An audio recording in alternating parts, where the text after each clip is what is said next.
This is the Geo head wrap from Lanaola.com,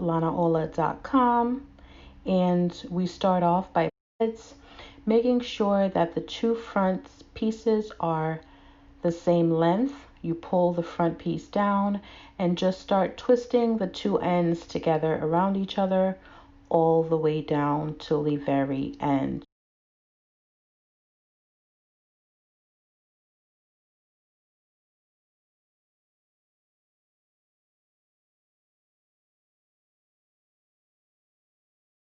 Just keep twisting and twisting till you get to the end. To the end, you are just going to take those ends and pull them around the knot at the base of your head.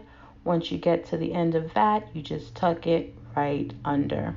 How cute is that? So this is the Geo head wrap from Lanaola.com.